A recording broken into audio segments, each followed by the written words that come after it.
but I understand why we left.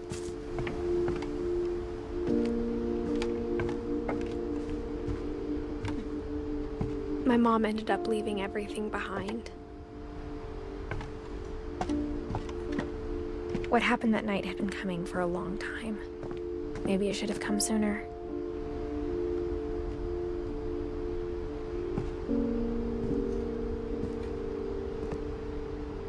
But it had to end one way or another. All that's left now is to tell you about that last night.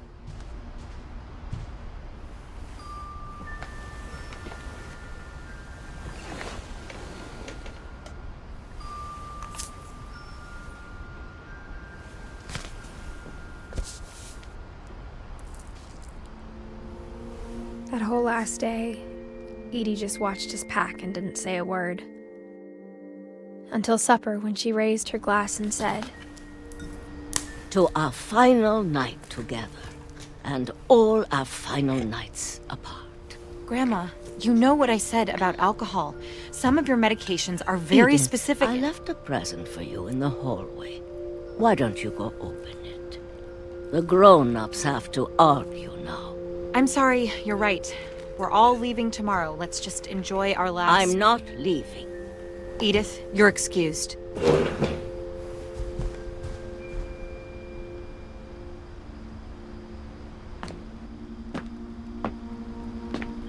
The power had been shut off that morning, but Edie always had plenty of candles. When my mom sealed the library, I don't think she knew about the other entrance. Or that Edie had a key to it.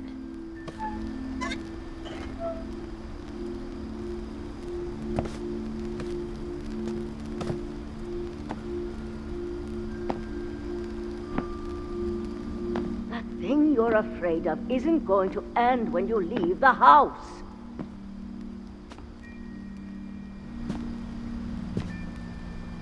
Edith has a right to know these stories.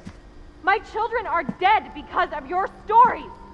I think it's best if Edith and I leave tonight. We'll have the nursing home send a van for you in the morning, okay?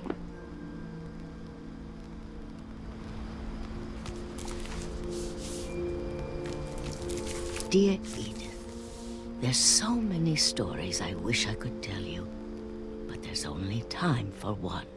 This is about what happened on the night you were born. That night, the tide went way, way out.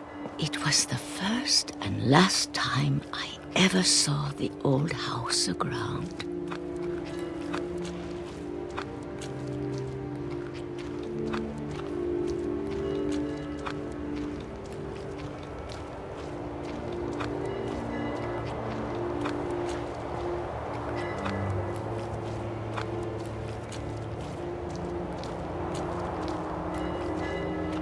God, it smelled awful. You know, I've seen that house every day of my life.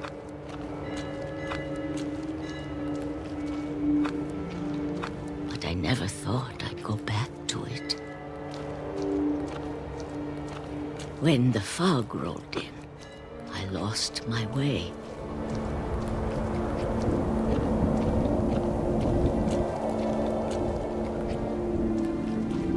I got turned around.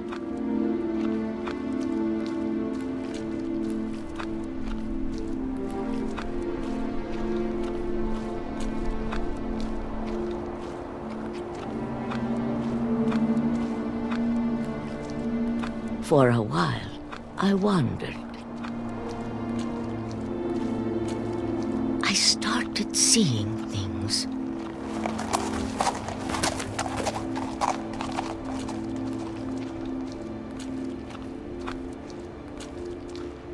Things I'd forgotten had ever existed.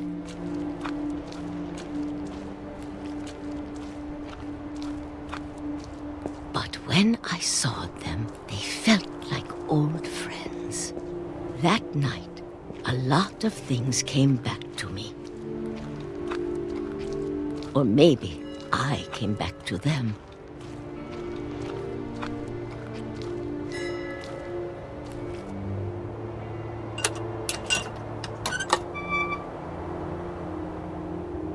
things I can't explain, but that I need you to try and... Edith, what are you doing in here?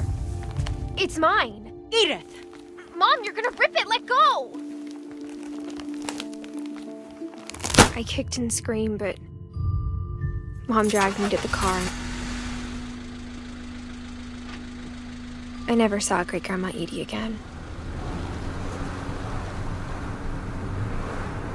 The next morning, the band came to pick her up, but she was already gone. After that, we moved around a lot.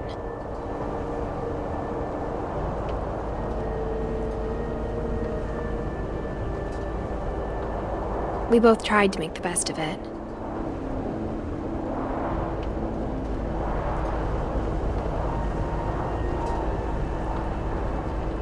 A few years went by.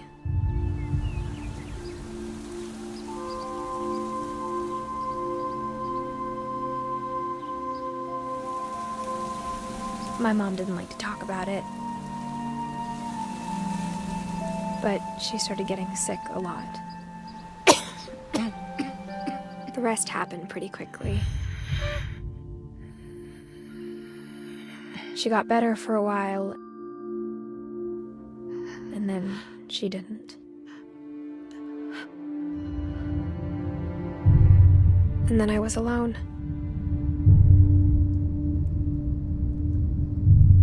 The last Finch left alive.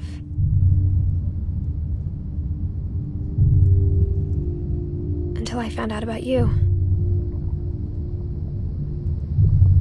I'm still not sure what to tell you about all this. If we lived forever, maybe we'd have time to understand things. But as it is, I think the best we can do is try to open our eyes. And appreciate how strange and brief all of this is. This journal was supposed to be for you. But now I hope you'll never see it. I just want to meet you and tell you all these stories myself.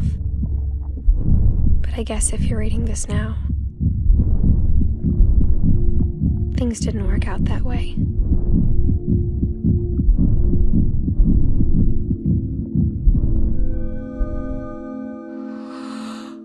This is where your story begins.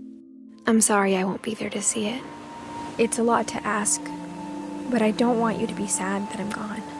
I want you to be amazed that any of us ever had a chance to be here at all. Good luck.